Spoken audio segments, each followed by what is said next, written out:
Sans from Undertale is a character renowned and deeply cherished by the gaming community. His popularity has transcended the game itself, inspiring an exaggerated array of fan creation. This fever stems largely from a single line of dialogue in the Genocide route, where Sans hint at the existence of alternative version of himself and the lack of updates for Chapter 3 and 4 of Deltarune over the past decade. This combination intrigued a creative explosion, giving birth to entire fan-made universes like Underfell, Underswap, Storyshift, Dustel, and many more. Fans even began blending these alternative universes together, elevating Sans to a godlike status in some iteration, or creating elaborate fan animation shots such as Underverse, Glitchtale, and the Villain Sans Squad, all dedicated to their favorite skeleton character, Sans. However, Sans is not the only fictional character to receive this level of dedication and creativity from their fans. Another notable example is the fanbase of the Saga of Tanya the Evil, also known as the Military Chronicles of a Little Girl. Much like the Undertale community, fans of Tanya have endured long wait, nearly 8 years, for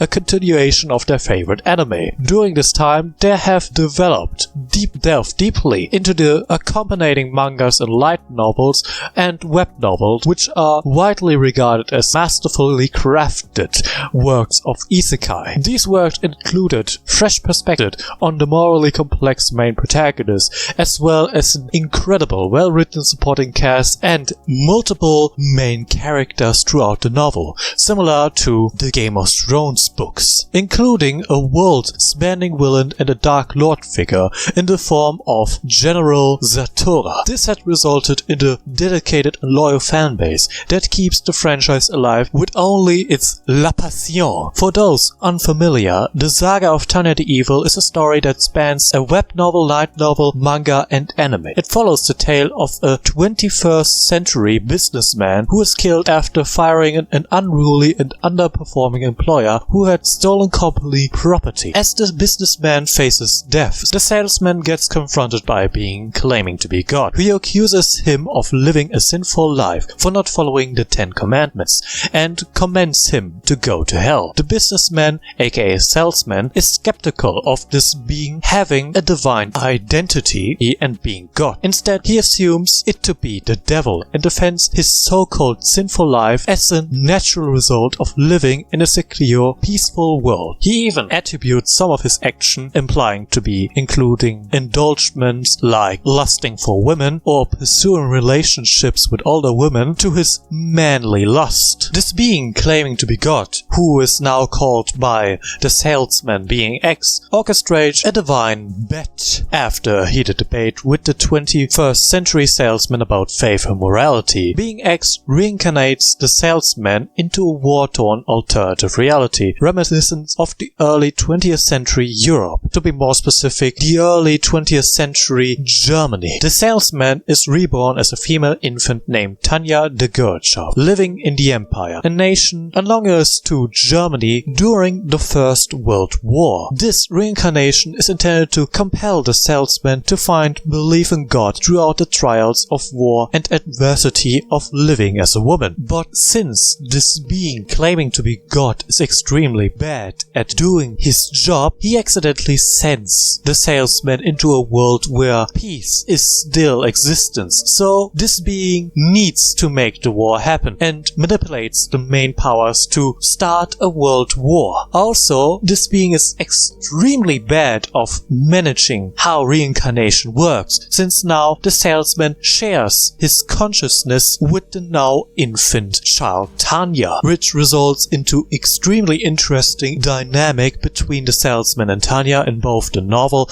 and in the manga. But the manga makes a way better job of separating both entities and making them both extremely interesting and compelling characters. But more on that later, because currently both Tanya and the salesman strive to survive in this harsh world, hoping to secure a safe position in the Empire capital and avoid the front line. By doing that, she needs, however, to join the military, since Tanya is extremely young and can't secure a secure job position without proper education and still being 10 or 12 12 years old. However, her unparalleled skill, strategic brilliance, and management, as well as economic knowledge, which is far beyond the current time period, as well as her embodiment of the Empire's ideals, make her an indispensable soldier, which results into her being repeatedly sent to the front line to fight against a coalition of 6 enemy nations and many more. The manga further deepens Tanya's character, presenting her as more than just a vessel for the salesman. She begins to develop her own identity, distance from her past life, and gradually embraces her place in this universe. Over time, Tanya shifts more merely seeking to spite being externally loving the world she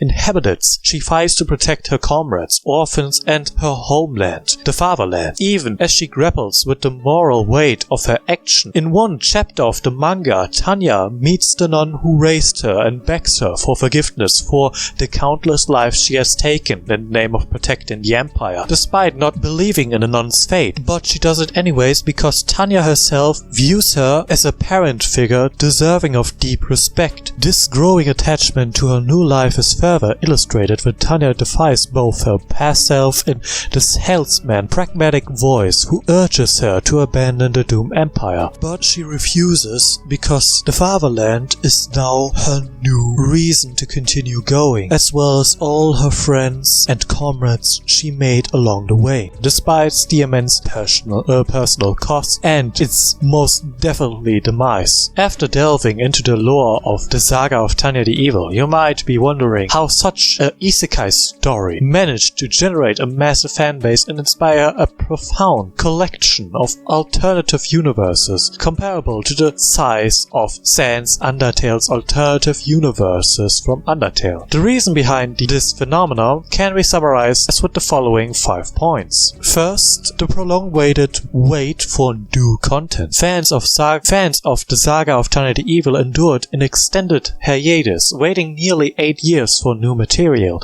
During this time, many turned to create their own content, drawing inspiration from the original web novel, manga, and light novels and real-life history events to continue the story of the Saga of Tanya the Evil. The second reason, desire for Tanya's happiness. A significant portion of the fandom became invested in Tanya's well-crafted story and personality. The crafted story of her escaping the horrors of war and finding happiness, often alongside a respected partner or companion. Reason number 3, appeal of a logical protagonist in a unique setting. Unlike many protagonists in the isekai genre, Tanya relies purely on logical and strategic thinking, rather than relying on overpowered abilities or existing in a copy-paste fantasy setting. This distance approach of the isekai genre resonated with fans seeking for a more grounded and intellectual-driven character and intellectual-driven story. The fourth reason being the crossover appeal throughout Isekai Quartet. The crossover spin-off series Isekai Quartet introduced Tanya to other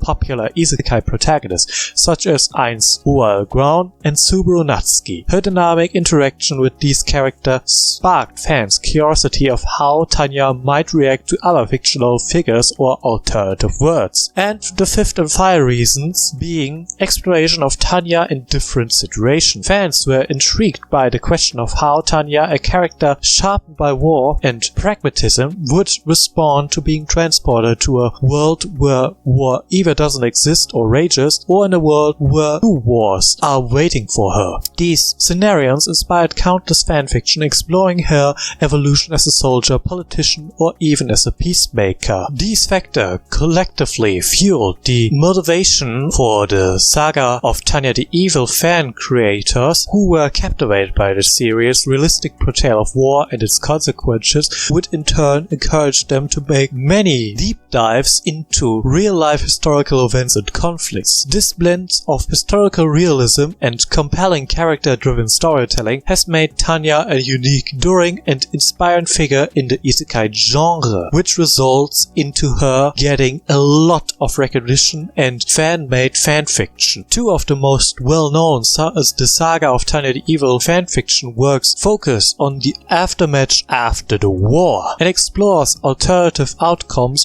for her life. These include the fanfiction Armor Enim World. This fanfiction is so extensive that its word count surpasses the word count of all 3 Lord of the Rings books combined. The story delves into how Tanya managed to achieve world peace and her developing relationship with Visha after the war. Notably, their narrative ages are aged up, ensuring that she is no longer 13 years old when the story begins, so that it wouldn't result into a diddyship or a friendship. Anyways, the second fanfiction is called A Young Woman's Political Record. This work similarly explores the post-World War I era, chronicling Tanya's journey as she transitioned into a political figure after reaching adulthood. While these stories could be classified as alternative universes, it would be more accurate to describe them as alternative timelines that branches off from the original narrative. In addition to these promoting works, other fanfiction have been created, often focusing on Tanya's living a new life in a different world.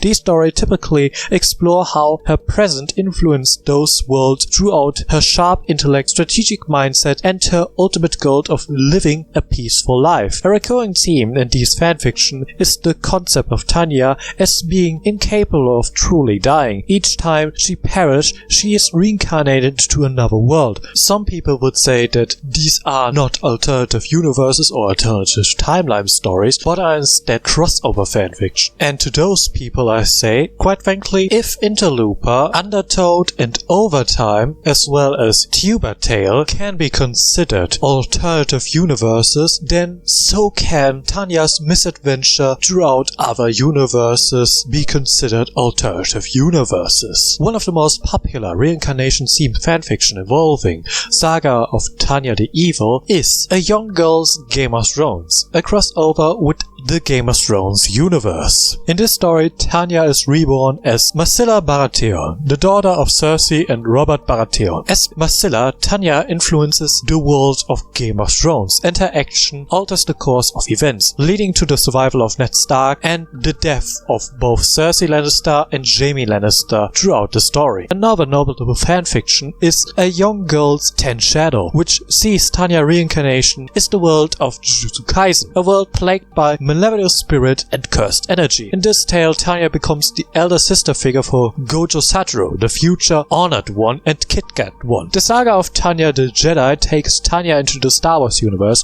where she is reborn as a Force-sensitive child and is trained on Coruscant to become a Jedi. Another Star Wars fanfiction still in progress is Long Live the Empire. In this story, Captain Tanya the Degurechaff becomes the poster child for the perfect Imperial officer. Tanya the Viltrumite is a crossover with the Saga of Tanya the Evil and Invincibility. Tanya the Degurechaff's Hogwarts adventure is, as the title suggests, a fanfiction exploring the concept of Tanya being reborn in the Harry Potter universe. In this story, she enters Hogwarts alongside Harry Potter during his first year at Hogwarts. The narrative has progressed significantly, reaching the second part of the books, aka Harry Potter and the Chamber of Secrets, with still periodic updates. Unfortunately, the same cannot be said to two other intriguing fanfiction concepts. One story imagined Tanya being transported with Subaru into the world of ReZero at the start of Arc 1. Another title, being Mushoku Tensei Tanya's Reincarnation, places Tanya in the jobless reincarnation universe, reincarnated as Norn Greyrat, aka the younger sister of Rodeos Greyrat. One of my personal favorites among these works is probably Frieren, Little's half-elf daughter. In this story, Tanya dies of old age and is reincarnated into the world of Frieren beyond Journey's End as the daughter of Frieren and Himmel as a half-elf, which results into her living up to 1000 years or even further beyond, and being finally able to live her slice-to-life existence alongside her mother and their friend Fern. There are also numerous fanfiction that reimagines Tanya reincarnation into various fictional universes. Many of these explore her arrival in the Star Wars universe or in the My Hero Academy universe. In the latter, Tanya is often depicted as either the illegitimate daughter of the number 2 hero Endeavor, or as a teacher at UA High, or as a student at UA High. Another fascinating work, which I haven't started yet, is The Pixie of the Hidden Leaf. Places Tanya in the Naruto universes, where she becomes the mentor of Team 7, impacting crucial lessons to Naruto, Sasuke, and Sakura on what it truly means to be a ninja and what it truly means to live in a war-free time. These examples illustrate the vast array of alternative universes that fans have created for Tanya, showcasing her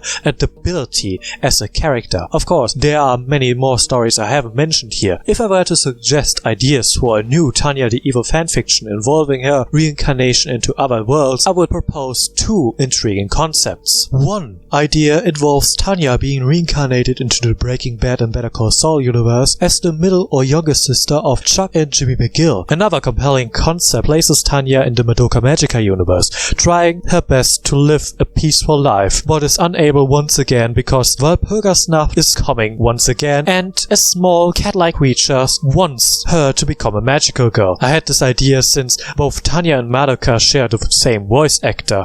Anyways, these were the two ideas I had in mind. As you can see, Tanya has a lot of story-related and alternative universes thanks to her franchise, and can even rival Sans in terms of fanfiction content and alternative universes. If you are interested in all these stories that I just mentioned, please check out the pinned comment where I linked all these mentioned fanfiction for you to read, as well as a bonus fanfiction of Tanya being reborn as Anne from Green Gable, which is unfortunately only one chapter long, but it's quite interesting to check out.